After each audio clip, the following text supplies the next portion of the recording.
Okay, let's talk about overriding.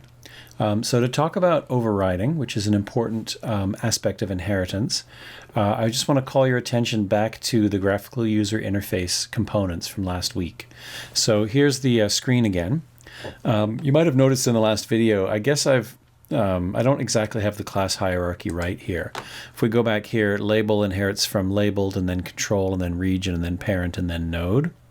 I have it over here inheriting from three different classes here that I've glommed into one diagram to make it simple: labeled, text input control, and region. So I think maybe the interface has changed slightly in 15 from what it was when I first made these diagrams some time ago, but the principle remains, the basic idea remains. So the question is, what happens? How does the system resolve when I have a label object that I've created and I want to move it? So I call, if I have a label called L, I'll call L.relocate. The relocate method is up here in Node, and I believe that's still the case. If we just search here in the documentation for relocate, here it is right here. This is the relocate method. It is being inherited from Node. So the way this works is I've got my object of type label. I call relocate. This is the way to think about it anyway. The system, the JVM, will look in the label class for that method. When it does not find it, it will go up to the superclass because label extends labeled. When it doesn't find it there, it'll go up, so labeled can also extend. So you can have multiple inheritances. Labeled extends control and it's not there, and then it goes up and up and up until eventually it finds a method called relocate that requires I think it's two double parameters. That's what it's looking for. And it finds it all the way up here in Node, and then it calls that method. Okay. On the other hand, if we take a look at a method that's in label here, let's see if I can find one. Here's a method. I don't know what this one does, but it's called getLabel4. Okay. I can guess what it does, but I'm not going to try. So if I call getLabel4, it's going to look here first and find it and not go up and look up above for any other methods. So here's one. Let's do methods inherited from control. So getSkin. If I call the getSkin method for a label object, it's not going to find it here, so it looks above, doesn't find it again, looks above, finds it, executes that method. Okay, so that's the way it does it. It's when you call a method or try to access a field or an instance variable, it's going to look first in the immediate class of the object, and then it's going to go to the object that one extends, and then to the one that extends, and so on, all the way up to the top. If it doesn't find it, then that's a syntax error, but if it does, when it does find it, it executes that first example that it finds. So over in our example that we did in the last video, if I want to call setX on a circle object, there's no setX method here, so it kind of follows the arrow up, finds, here it is, setX up here in geometric object, and runs that method. And that works just fine, except that, as I pointed out in the last video and didn't say much about, the toString method appears in both places. So when that happens, we say that the toString method is overriding. The circle toString method overrides the geometric object toString method. So if I have an object of this type, of type geometric object, if I call toString, it's going to call this one. But because of the way it resolves, the way it looks for the right method to call, if I have a circle object and call toString, it's going to find it here and execute this method and not go and execute this method. Okay, so you can override. So if I decide I need a getX method down here that does something a little different from the getX method up here, I can implement a getX method down here, which will override the one up above. And then if I have a circle object and I call getX, it'll call the circle's getX and not the one that it inherited. Okay, so that's overriding. And if I run the example again, if I run draw before inheritance, I didn't really, you might have noticed this, but I didn't really point it out. It not only draws them on the screen, it also prints them from their toStrings. So this is the circle before inheritance. You know, it had its own X and Y and stroke color and fill color and so on. But if I call the draw class, if I run the draw class, which is using the circle that inherits from geometric object, you'll see that it's calling just the circle's toString here. So the circle's toString just prints out its radius. It's inheriting, it extends geometric object. Here it is. which has its own toString, which prints out the stuff that's local to geometric object, but that doesn't get printed out. So it stops it when it finds the circle toString and it calls that one. Okay, so that's overriding in a nutshell. Let's go take a look at the guide section 2 here. There's another example here, and here can sometimes be confusing, so I wanted to explicitly draw the distinction between overriding, which is new, and overloading, which we've seen before. So overloading is if you just take a look at grandparent and forget about the subclasses down here, foo here is an overloaded method. If you remember, when you create a method, two methods that have the same name but require different parameters, you have a situation of overloading. So if I have a grandparent object and I call foo with one parameter, it'll call this one. If I call foo with two parameters, it'll call this one.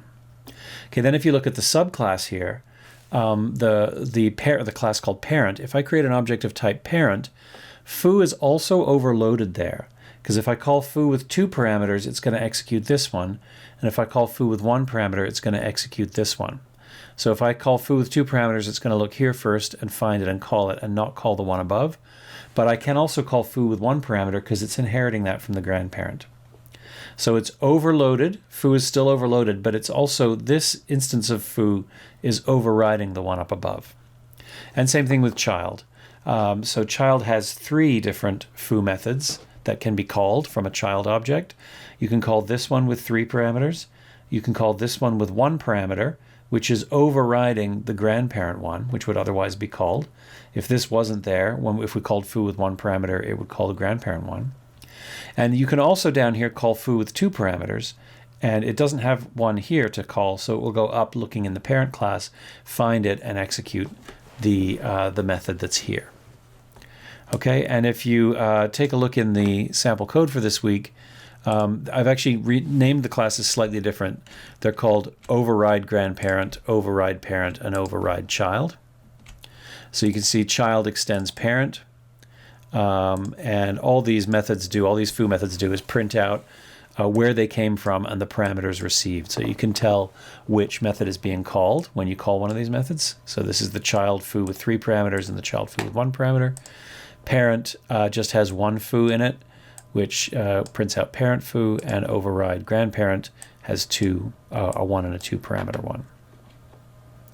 So hopefully you followed that. If you didn't, you can go back and review it. What I would like you to do now is stop the video and try these quick exercises. Okay? There's some questions here, just some conceptual questions. Which ones are overrides, which ones are overloads, and which are both. Then there's this code here, and it asks you how many methods with the name foo does each of the objects contain. And then it asks you, can we run? What's the result of running these various calls to foo, assuming that we've created these three objects up here? What are we going to get when we run these three things? So here's where you pause the video and try this stuff on your own. Okay, we're back.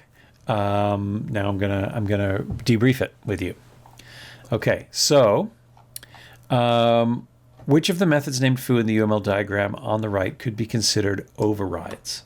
So overriding is when there is an identical method in the parent or the grandparent or a superclass of some kind, and you've got the identical method in your class. So by that definition, this one is an override because there's an identical grandparent method here. So the parent foo method is an override. And down here in the child class, this one is not an override because only child has a three parameter foo. This one is an override. It's overriding the grandparent. If this wasn't here, if this method wasn't here when we called the child method foo with one parameter, it would call the grandparent one instead. Okay, which are better thought of as overloads? Well, that's kind of a trick question because they're all overloads, right? The foo is multiply overloaded. So both of these are overloading foo in grandparent. This one, well, actually no, maybe I'll walk that back just a little bit. This one is overriding the one up above. It's not really adding to the overload situation. Yeah, okay. I take that back. Let me take it back. They're not all overloads. I think it's better to think of these two as overloads. This one's not, again, not really increasing the overload situation, but it is overriding. Same with this one. It's not increasing the number of ways we can call foo, but it is overriding one up above. This one, however, is an overload. You could also argue that foo with one parameter is overloading the one below it here. But even if we didn't have that here, we would still have access to a foo method with one parameter up above. Anyways, just a question, food for thought. Okay, then it says consider the following code. How many methods with the name foo does each of these objects contain? The child, the parent, and the grandparent. Which ones can you call from the object G? So let's start with the last question first. The object G only allows you to call these methods. It doesn't have access to any of these other methods down here. G then contains two methods called foo. What about parent? You might be tempted here, and you can be forgiven for getting this wrong because I didn't really give you enough information. I'm just trying to get at your intuitions here. But parent, you might say it contains two, because if you call foo with two parameters, you get this one, or you can call foo with one parameter to get this one. But it does actually contain all three. You can actually call the grandparent one, but you have to do something special to make that happen. So the parent class contains 3 foo methods, and the child class contains 5 foo methods. Similarly, the child class, you can only call foo 3 different ways. You can call it this way, you can call it this way, or you can call it this way, but it does actually contain all of those methods. You just have to jump through some hoops to get access to them. And then finally it says, for each line of code below, indicate on the UML diagram which method will get called. And then it says, watch out, some of these might be syntax errors. There is a file called override tests that lets you test this out. So if we take a look at that, so you can see we're calling the 3 different foos for C, 3 different foos for P, and the 3 different foos for G. So which ones, you could start with which ones are syntax errors. Well, C should be okay, right? Because it contains everything. P does not contain this one here because this only exists in child. And similarly, G does not contain this one because it's a grandparent object, and this only exists in child as well. So if you go and take a look at the override tests right here, here I am creating them. I didn't call them C, G, and P. I called them C, child, parent, and grandparent. But these are the calls, and I've commented out the ones that are syntax errors. So these ones here are syntax errors because this method only exists in child. And if I run them then, what I should get is, for the child method here, it's going to call the parent version of this one, but the child versions of these. The parent's going to call the grandparent version of this one, but the parent version of this one. And these are just going to be the grandparent versions. Let's run it. So as you can see, I called the child version of this and this, but the parent version of that. Why? Because the child class doesn't contain a 2-parameter foo, so it goes up to the superclass where it gets executed. Okay. And then similarly with the parent, now we're calling the parent 2-parameter one, but the grandparent 1-parameter one. Why? Because over here, I've created an object of type parent. It doesn't have access to anything in child, and it doesn't on its own contain a 1-parameter foo method. So it goes up to the grandparent to execute that.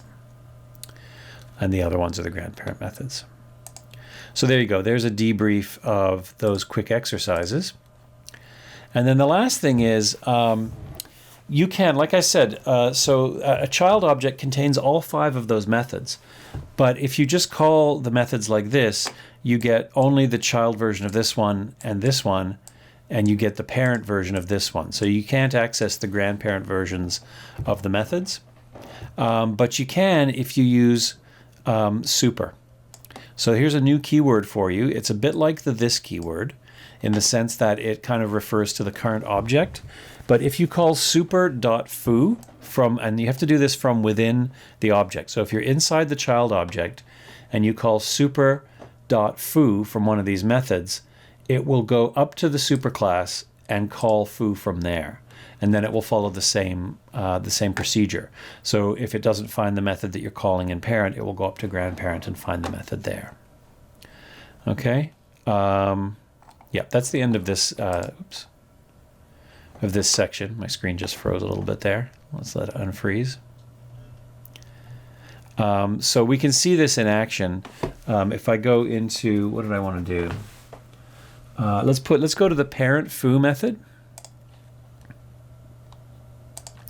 So right here, and let's put in a call to the super foo method, and we'll just pass on x and y.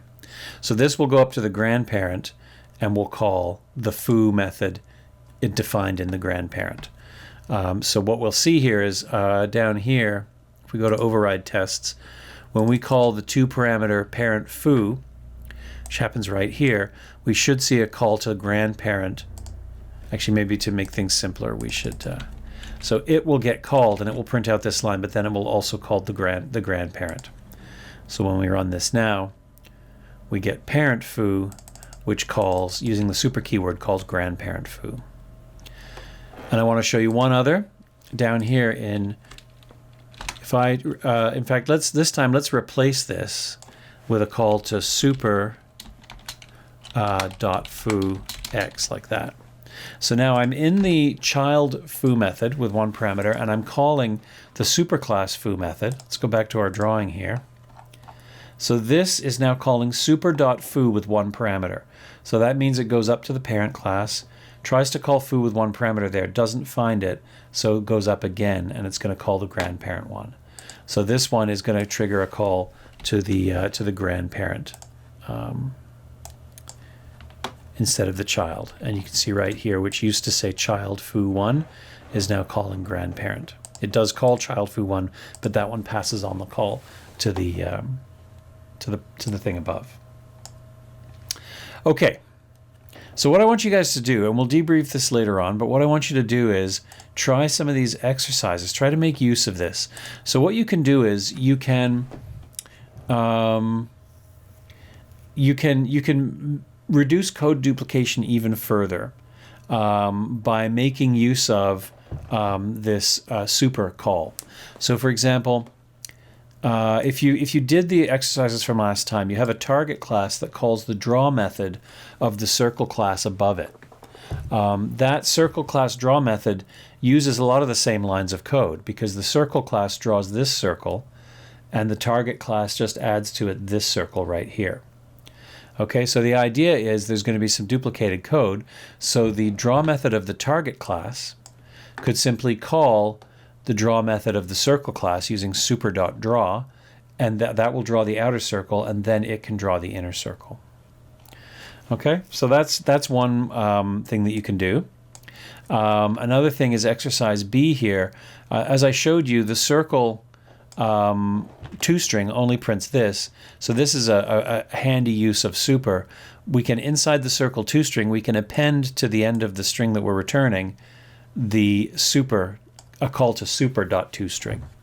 So see if you can get the circle example here to also print out that it's a geometric object and call the geometric object toString method. And I've done that in the, if we go to the week 8 solutions and run the draw method, you can see that this has been done there. So it prints out, draws these objects, and then when it prints circle, this is all coming from the circle toString method. So it does its own thing, then it prints a little arrow, it puts a /n here, and prints a little arrow, and then calls the superclass toString method. And finally, I'm sort of taking the exercises in reverse order here.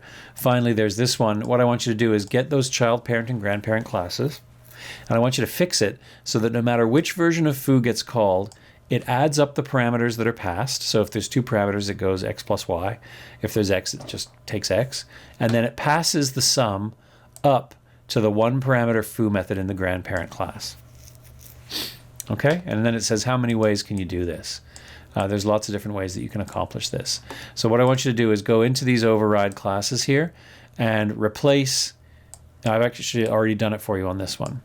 So I want you to replace each of these with a call that's going to add up the parameters and pass them to the grandparent foo method here. That should include this one. This one should also add up the parameters and pass the results to this foo method here as well. And it says, how many ways can you think of doing this? There's a number of different ways you could do this. You can chain supercalls from one foo method to another. You can use this to jump from one foo method to another within the class, and so on. So think about how that could be done.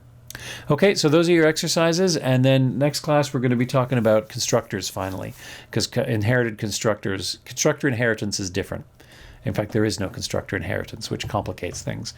So we'll have to talk about how that works. Okay, so I'll see you in the next video.